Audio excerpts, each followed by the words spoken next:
Une mère riche préfère sa fille cadette et force l'aînée à tout faire à la maison. Elle ne sait pas encore quel destin attend celle qu'elle ignore. Caroline Martin, femme d'affaires riche et respectée, rentre du bureau. Sa fille cadette Emma, 16 ans, l'attend sur le perron. Robe de marque, sac Chanel. Caroline l'embrasse en souriant. « Ma princesse, tu es magnifique. » Dans la cuisine, Sophie, l'aînée de 18 ans, finit de repasser les chemises de sa mère. Elle a déjà lavé la voiture, préparé le dîner et fait les courses. Emma n'a jamais touché un balai. Sophie marche tous les matins 40 minutes pour aller au lycée public du quartier. Emma, elle, a son chauffeur privé qui la dépose à l'école internationale privée à 8 000 € par mois. Ce soir, Caroline pose un baiser sur le front d'Emma et lance à Sophie sans la regarder. « Le repas est prêt ?» Dépêche-toi, on a faim. Sophie baisse la tête et serre les assiettes. Personne ne la remercie. Caroline poste une story Instagram, « Soirée en famille avec ma petite dernière ». Sophie n'apparaît jamais. À table, Emma parle de son nouveau téléphone. Caroline rit et lui caresse les cheveux. Sophie mange en silence, les mains encore rouges d'avoir frotté le sol. Elle a 18 ans et fait déjà le travail d'une employée de maison. Caroline ne voit rien. Elle est persuadée d'être une bonne mère. Mais ce qu'elle ignore, c'est que cette aînée qu'elle traite comme une domestique est en train de devenir une bombe à retardement. Et ce n'était que le début. Le matin suivant. 6h45. Sophie se lève en silence pour préparer les petits déjeuners. Elle repasse la jupe d'Emma, range sa chambre, vide le lave-vaisselle. Emma dort encore. À 7h30, le chauffeur klaxonne. Emma descend en bâillant, sac à main dernier cri. Caroline lui fait un câlin. « Passe une belle journée, ma chérie. » Sophie, elle, part à pied sous la pluie. Sac à dos usé, chaussures trempées. Au lycée public, elle arrive essoufflée et s'assoit au fond de la classe. Personne ne sait qu'elle est la fille de Caroline Martin, l'une des femmes les plus riches de la ville. Le soir, Sophie rentre épuisée et reprend les tâches. Repassage, cuisine, ménage des 3 étages. Emma rentre en voiture, jette son sac par terre et s'installe devant Netflix. Caroline arrive à 20h et demande directement à Sophie « Le linge est fait ?» Pas un bonsoir. Pas un regard. Sophie serre les dents. Elle n'a plus le droit de sortir avec ses amis depuis longtemps. Tu dois aider à la maison. Emma, elle, va en soirée tous les week-ends. Sophia sent la rage munter doucement. Elle sait que si elle craque, sa mère la mettra dehors sans hésiter. Mais cette rage silencieuse est en train de se transformer en quelque chose de beaucoup plus puissant. Et personne ne voit encore ce qui arrive. Sophie a 18 ans et passe son bac en candidat libre. Elle révise la nuit, après avoir fini toutes les corvées. Ses notes sont excellentes. Caroline ne demande jamais. Elle ne vient jamais aux réunions parents-professeurs. Pour Emma, elle a payé un coach privé et une inscription dans la meilleure école privée de Paris. Un soir, Sophie ose montrer son bulletin, 18 de moyenne. Caroline le regarde à peine. « Très bien. Maintenant va finir le repassage, Emma veut sa robe pour demain. » Sophie sent les larmes monter mais les retient. Elle retourne dans la buanderie. Le week-end, Emma part en week-end à Deauville avec sa mère. Sophie reste seule pour nettoyer la piscine, tondre la pelouse et préparer le retour. Elle regarde les photos qu'Emma poste, plage, hôtel 5 étoiles, rire avec Caroline. Cette nuit-là, Sophie ouvre son ordinateur en cachette et commence à remplir un dossier pour une bourse dans une grande école d'ingénieurs. Elle ne dit rien à personne. Elle sait que si sa mère apprend qu'elle veut partir, elle fera tout pour l'en empêcher. Mais ce qu'elle prépare en secret va tout changer. Et sa mère n'a aucune idée du monstre qu'elle est en train de créer. Sophie réussit son bac avec mention très bien. Caroline la prend par un SMS et répond seulement « OK ».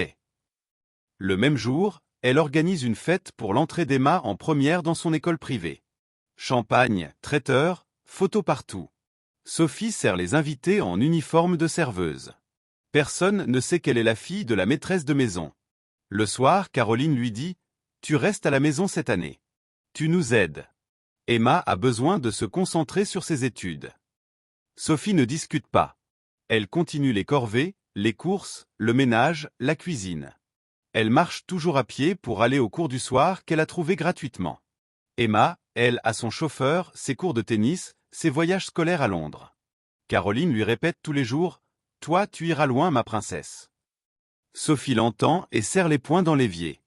Mais en cachette, Sophie passe des entretiens en visio pour une école d'ingénierie ultra sélective à l'étranger.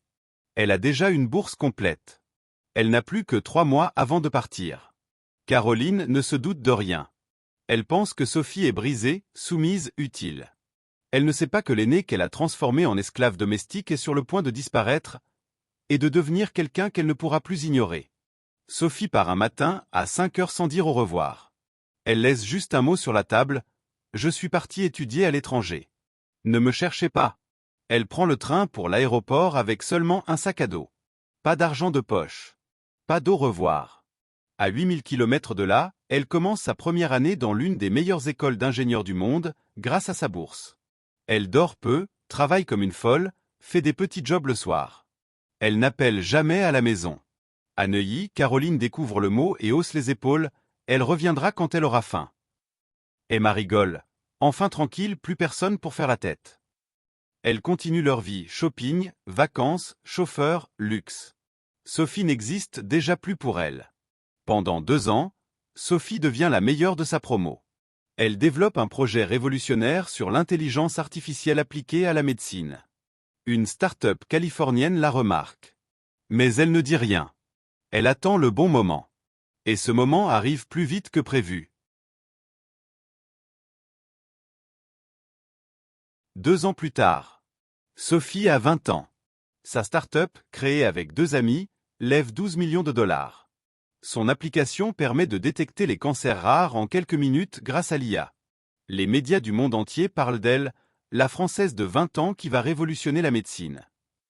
Caroline tombe sur l'article en scrollant sur son téléphone. Elle reconnaît le visage de Sophie. Elle devient blanche. Emma lit par-dessus son épaule et éclate de rire. C'est une blague ? Mais non. C'est bien Sophie. Caroline essaie d'appeler. Numéro inconnu. Sophie a changé de téléphone depuis longtemps. Pour la première fois, Caroline sent quelque chose se briser en elle. Elle qui pensait que Sophie était faible, inutile, bonne à faire le ménage, découvre que celle qu'elle a ignorée et exploitée est devenue une star de la tech mondiale. Mais Sophie n'a pas fini. Elle prépare quelque chose de plus grand. Et ce retour va tout faire exploser dans la famille Martin. Sophie rentre à Paris sans prévenir. Elle arrive en Uber devant la villa. Caroline ouvre la porte et reste figée. Sophie porte un tailleur impeccable, regard froid et assuré. « Bonjour maman. » Caroline bafouille. « Sophie, c'est toi ?» Emma descend l'escalier et reste bouche bée. Sophie entre sans attendre d'invitation. Elle pose son sac et dit calmement « Je suis venue parce que je peux encore vous aider. » Caroline ne comprend pas. Sophie sort son téléphone et montre un article. Son entreprise vient d'être rachetée pour 180 millions de dollars. Elle est désormais millionnaire. Caroline Essesoit, tremblant. Pour la première fois, elle regarde vraiment son aîné. Sophie continue. Pendant 18 ans, j'ai fait le ménage, la cuisine, le repassage. Pendant que toi tu traitais Emma comme une princesse et moi comme une domestique. Le silence est lourd. Sophie n'a pas fini. Elle va leur montrer à quel point elle a changé. Et ce qu'elle va dire ensuite va tout changer pour toujours. Dans le salon luxueux, Sophie reste debout. Caroline et Emma sont assises comme des coupables. Sophie parle d'une voix calme mais tranchante. « J'ai payé la maison avec mes premières économies. J'ai lavé vos vêtements, cuisiné vos repas, marché sous la pluie pendant que toi, maman, tu donnais un chauffeur à Emma. » Caroline pleure. Pour la première fois. Emma baisse la tête, honteuse. Sophie sort un document. « J'ai créé une fondation. Elle s'appelle Emma Martin. Pour les jeunes filles forcées de servir leur famille au lieu d'étudier. » Le choc est total. Caroline comprend l'ironie. Elle a ignoré celle qui allait tout réussir. Sophie continue. « Je ne suis pas venue pour me venger. Je suis venue parce que papa est malade. Cancer. Les médecins disent que c'est trop tard. Sauf pour moi. Mon IA peut l'aider. » Caroline lève les yeux, pleine d'espoir et de culpabilité. Sophie ajoute. « Mais je ne le ferai que si tu me regardes enfin comme ta fille. Pas comme ta bonne. » Le destin de l'aîné rejeté est en train de sauver la famille, ou de la détruire. Hôpital privé de Paris. Sophie est dans la salle de contrôle. Son algorithme d'IA analyse les scanners de son père en temps réel. Caroline et Emma attendent dehors, silencieuses. Après 4 heures, Sophie sort. Elle regarde sa mère droit dans les yeux. « Il est sauvé. Grâce à moi. » Caroline tombe dans ses bras en pleurant. « Pardonne-moi, je n'ai rien vu. » Sophie ne la repousse pas. Elle reste froide mais dit « Je ne veux plus jamais être invisible. » Emma s'approche, les larmes aux yeux. « Je suis désolée, je ne savais pas. » Sophie la serre contre elle. Pour la première fois depuis 18 ans, la famille est vraiment ensemble. Sophie a tout changé. Elle est devenue la femme la plus puissante de la pièce. Et Caroline comprend enfin que la fille qu'elle a forcée à marcher sous la pluie est celle qui vient de sauver leur vie à tous. Aujourd'hui, la villa de Neuilly est calme. Sophie a 22 ans. Elle vit entre Paris et la Silicon Valley. Caroline l'appelle chaque semaine. Pas pour demander de l'argent. Pour parler. Pour écouter. Emma a repris ses études sérieusement. Elle fait maintenant le ménage à son tour, sans qu'on le lui demande. Le chauffeur est parti. La famille a vendu une partie de ses biens pour rembourser ce que Sophie a enduré. Sophie regarde parfois les vieilles photos où elle apparaît à peine. Elle ne ressent plus de colère. Seulement de la force. Un soir, Caroline lui dit au téléphone « Tu es mon plus grand regret et ma plus grande fierté. » Sophie sourit « Je sais. Et sans toi, je ne serais jamais devenue celle que je suis. » Cette mère riche n'aurait jamais imaginé que la fille qu'elle traitait comme une domestique deviendrait la sauveuse de la famille. Et toi ? Tu préfères celle qui brille tout de suite, ou celle qui marche sous la pluie et finit par tout illuminer? Si cette histoire t'a touché, like, commente Sophie et abonne-toi. La prochaine histoire arrive bientôt.